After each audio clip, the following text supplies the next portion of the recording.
Good day to you. Patricia here. Do you know what? It's properly misty here in Zurich as I record this podcast for you. You can hardly see your hand in front of your face. What I would call a proper poetry day. So let's have a little bit. Fingers swirling through the button basket. Late autumn rain. Fingers swirling through the button basket. Late autumn rain. That's by Mimi Ahern from Poetry P's journal in the summer of 2021. As is the next poem. Hollow Willow, Stories Hidden in the Fog.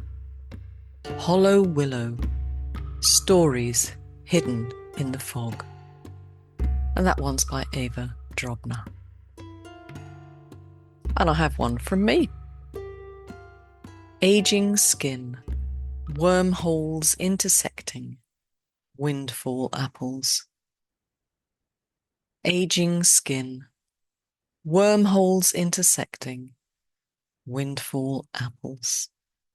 And that one's from the HNA Anthology in 2023.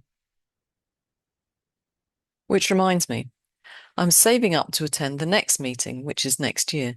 So if you can buy the podcast a coffee and help me get across not just the Atlantic, but all the way over to the Pacific coast of America, that would be amazing. And some breaking news. The Poetry P Anthology and the latest journal are both out. Reviews are great. You're loving the poetry, and there's mega love for Isabella Mori's essay on brevity, which I absolutely echo. It's a super piece of work. If you'd like a copy, there will be links in the show notes for both of them. And congratulations to Karl Bachmann, whose poem was selected as the editor's choice. Moonless night, crossing the lake on creaking ice. Moonless night, crossing the lake on creaking ice. The sounds in that one are absolutely stupendous. And if you'd like to read the analysis or find out who were the honourable mentions, well, do go and purchase the anthology. But before I tell you what I'm talking about this week, I'm just going to mention that this meander through the Tanka world will also be on Poetry P's YouTube channel. And you can read the slides there, of course, as I go along. Buson and ISA members will have the show notes dropping into their mailboxes. Would you like to become a member? Have a recce at the show notes. So last time we left the podcast with a bit of scandal. A ménage à trois, or even quatre. If you haven't got a clue what I'm on about, you better go back an episode and have a listen. There's some great poetry on there. You don't want to miss out. But to summarize, last week I was reading the poetry of Yosano Akiko, a controversial character and a highly admired poet. Well, eventually a highly admired poet. She wasn't appreciated initially. As a young woman, she moved to Tokyo to initially live with Tekan, her future husband, who at the time had a common-law wife and child. If you remember, I said that there was another woman in this relationship, Yamakawa Tomiko, and she too was in love with Tekan in the early days of his relationship with Akiko. Today I'm going to open with some poetry from her, explore some female Tanka poets who were not included in Ueda's modern Tanka anthology, and then have a listen to some work from some more of the female poets he did include. So starting with Tomiko. This Tanka is a poem about the relationship between the aforementioned Yosanos Akiko and Tekan, written I think around 1900. And I wonder, could Tomiko be deluding herself here? After all, the two of them later married, and despite Tekan's infidelities, remained so until his death. The lady flower and the gentleman flower, just going to seed and resenting each other, is what I saw in autumn in Kyoto. The lady flower and the gentleman flower, just going to seed and resenting each other, is what I saw in autumn in Kyoto. Yamakawa Tomiko, translated by Nicholas Albertson. Each of the trio had a nickname. Tomiko's was White Lily, which apparently symbolizes love and conveys a sense of purity with Christian overtones. And you often see evidence of those Christian overtones in her work. Don't you know the evening breeze that breathes dew on the lily has imparted the voice of God to the flower? Don't you know the evening breeze that breathes dew on the lily has imparted the voice of God to the flower? Yamakawa Tomiko, translated by Nicholas Albertson. Now, Tomiko's father was not best pleased at the state of his daughter's love life, and insisted that she leave this ménage à trois and marry another gentleman. More of that in a little while. But knowing this, let me read you this poem, one of Tomiko's Tanka, written around the time that she was forced into a marriage. I leave all the scarlet flowers for the woman I love, and hiding my tears from her, I pick the flower forgetfulness. I leave all the scarlet flowers for the woman I love, and hiding my tears from her, I pick the flower of forgetfulness. Yamakawa Tomiko, translated by Kenneth Rexroth and Ikuko Atsumi. The man Tomiko married had been working in the Japanese Foreign Office in Melbourne for some time. He was actually severely ill from tuberculosis when they wed, but Tomiko's family probably weren't aware of that, because they had a medical certificate saying that there was no medical reason that the wedding should not go ahead. So the two of them married formally in 1901, and she went to live with her husband's family. But she wasn't happy. Up to that point, she'd been active in the new poetry movement and a regular contributor to Myojo, or Morning Star, which was Yosan Tekan's magazine. But her husband and his family didn't approve of this, and she wasn't able to contribute whilst married to him. In fact, we know from a PS in a letter she sent to Yosano Akiko that she was even forbidden to subscribe to the journal. Please show me your Myojo this month when you finish reading it, she wrote. Her husband died in December 1902, and Tomiko was free to continue with her poetry and her education. And she began a project with Yosano Akiko and Masuda Masako, Koi Goromo, or Love Clothes, which was published in 1905. And incidentally, it also got her suspended from university because the university had a ban on the writing of love poetry. Who knew? It probably didn't help her cause that she was also an outspoken critic of Ryosai Kembo, which translates as good wife, wise mother, and was an ideology that justified and rationalized the division of labor by gender in the manner of men work while women do the housework and raise the children. I probably would have been on the barricades with her, to be honest. Unfortunately, Tomiko became ill with tuberculosis herself and died in 1908 at the age of 29.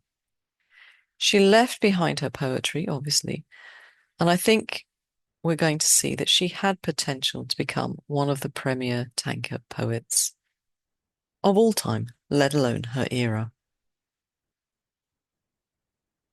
Some Tanka about her marriage. Though I am a girl with hot blood, handed a suicidal dagger for the honor of samurai family, what should I say to my father? Though I am a girl with hot blood, handed a suicidal dagger for the honor of samurai family, what should I say to my father?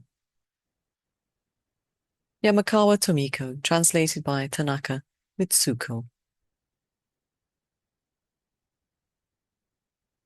Pain and struggle of a little mouse who has fallen into a trap. I have realized that a human also has to suffer from the same grief. Pain and struggle of a little mouse who has fallen into a trap. I have realized that a human also has to suffer from the same grief. Yamakawa Tomiko, translated by Tanaka. Mitsuko. And in this poem, we can see her expressing the fear she has of her illness. Till yesterday, I had been proud of myself, not knowing my chest has been wrapped in dust and trash. Till yesterday, I'd been proud of myself, not knowing my chest has been wrapped in dust and trash. Yamakawa Tomiko, translated by Tanaka. Mitsuko. After her husband died, it's possible that Tomiko became involved again with Yusano Tekan, even though by now he was married to Akiko. Reading this poem, which I believe was written after her husband died, I wondered, was it referring to Tekan? My yearning for you has grown more and more as cotyledons grow to the height that covers the sun in the sky. My yearning for you has grown more and more as cotyledons grow to the height that covers the sun in the sky. Yamakawa Tomiko, translated by Tanaka Mitsuko.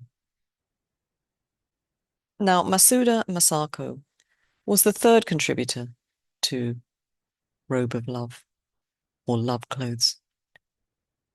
She was the second daughter of a doctor of traditional Chinese medicine in Osaka. Her mother died when she was only 4 years old. Her first poems were published in 1898, and she too was a member of the Tokyo New Poetry Society. In 1904, she moved to Tokyo to enroll in Japan Women's University, where she became friends with Yamakawa Tomiko. And like Tomiko, she was suspended by the university because of the publication of Robes of Love. After graduating in 1907, Masako married Chino Shosho, a scholar of German poetry and a poet himself. So you'll often find Masako's work published in her married name, Chino Masako. This is one of her love poems. I shall hide myself within the moon of the spring night, after I dare reveal my love to you. I shall hide myself within the moon of the spring night, after I dare reveal my love to you. Chino Masaka, translated by Hatsumi Ikuko. Our next poet, Baba Akiko, was born, as you can see, a little later than the poets we've heard from so far. She was born in 1928 and is still alive. When we read her tanka, we can see that it's evolved from the times of Akiko, Tomiko, and Masako. And these next couple of poems, this Akiko, illustrate, I think, neo-modernism, maybe even the avant-garde period of tanka. God punished the moment of love. When I looked back, the Milky Way brims over with his jealousy.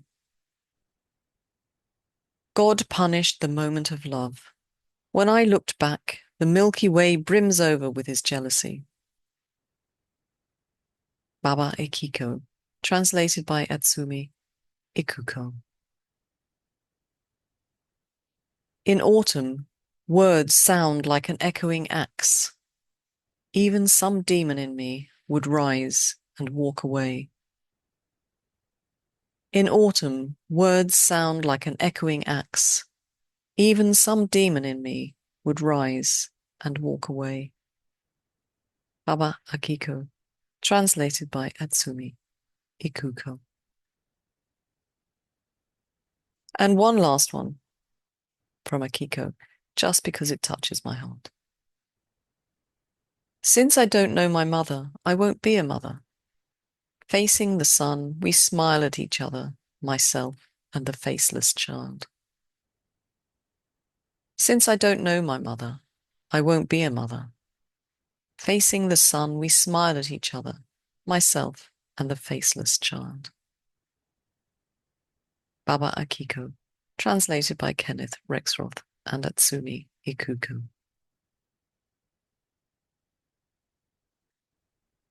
In last week's podcast, I told you that Ueda chose the poets in his anthology of modern Tanka in order to illustrate the phases of Tanka as he saw them. That he hoped the anthology would inspire others to continue his work and put together their own versions. At the time, I felt I didn't have the knowledge to put together an anthology of modern Tanka. But you know what? It might not be too long before I'm ready. Maybe that's a project for next year or the year after. So now it's time to hear from some of the women Ueda did feature in his anthology. We've heard from one already, Yosana Akiko. But who else did he feature? Well, Okamoto Kanoko.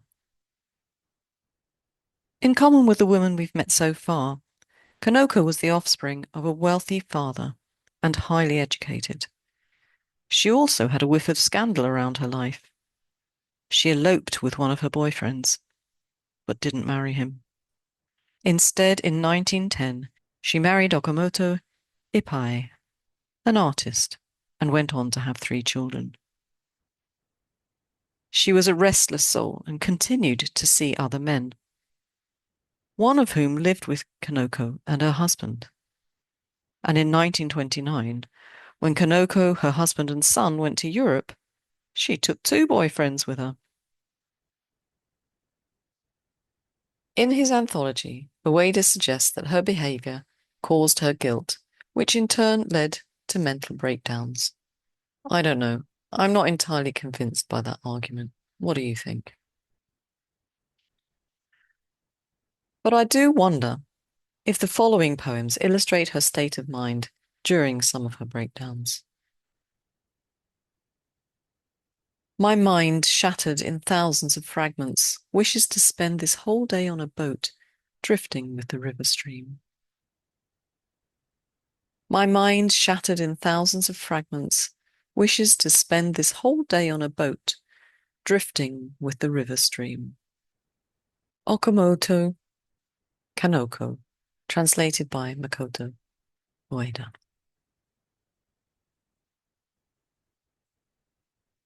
As I gaze upon a bundle of small red roses, with fear in my heart, each and every flower turns into an eye.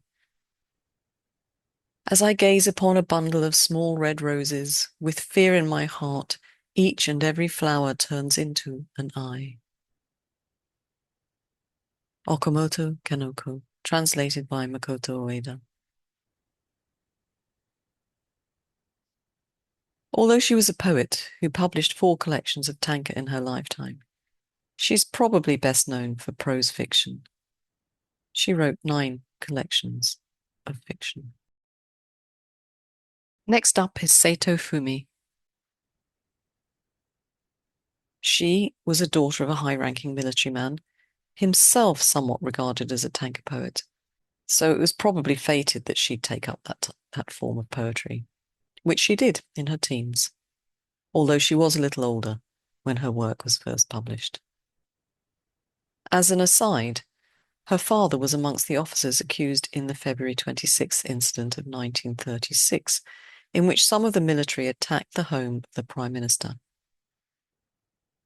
It's probable that he was executed, although I can't find definitive proof. Certainly, some of the officers involved faced a death sentence. Anyway, Saito Fumi continued to write her tanka, and in the year of her death, that's 1997, was awarded the position of Meshiudo, which I believe is similar to that of the poet laureate, and was awarded that position by the emperor, so she wasn't tarnished by her father's reputation. This first poem of Fumi's that I'll read to you is apparently one of Ueda's favourites of her poems, But this translation is not his. It is that of Hatsui Kamamura and Jane Reichold. A white hare from a snow-covered mountain. When it came out, it was killed with its eyes open. A white hare from a snow-covered mountain. When it came out, it was killed with its eyes open. A bullet was fired in the center of his forehead, yet his face still moving as it haunts this eerie summer. A bullet was fired in the center of his forehead, yet his face still moving as it haunts this eerie summer. Seito Fumi, translated by Hatsui Kawamura and Jane Reichold. As I read this poem, I wondered, was it about her father and his fate? Nakajo Fumiko died at a relatively young age. As you can see, she lived from 1922 to 1954. She suffered from breast cancer and had at least one mastectomy, possibly two. Her first book of Tanka, Chibusa Shoshitsu, or Losing My Breasts, was published in the year of her death. Her second, Hana no Genkai, a prototype of flowers, was published posthumously. Not surprisingly, her health featured strongly in her work.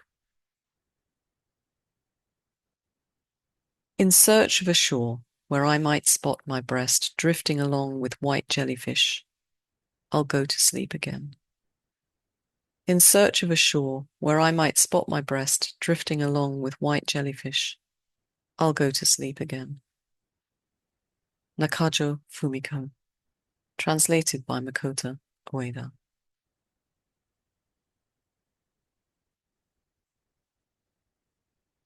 That hill, shaped like the breast I have lost, will be adorned with dead flowers in winter.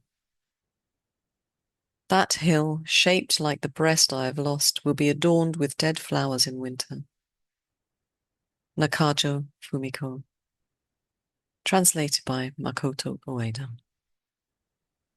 And you might be interested to know that there was a film made of her life, but sadly, she was not alive to see it. I'll put a link to the YouTube version with English subtitles in the show notes if you want to follow that up. Now, Ueda featured one more female poet, but I'm going to save her work for next week. Her name? Tawari Machi. Thank you for joining me today. I sincerely hope you've enjoyed our romp through some female Tanka poets. They have a lot in common, but I hope I've whetted your appetite to go and do some research into their lives so you can find out the various complexities of their individuality. And if you haven't written your Tanka for the submission period, get cracking.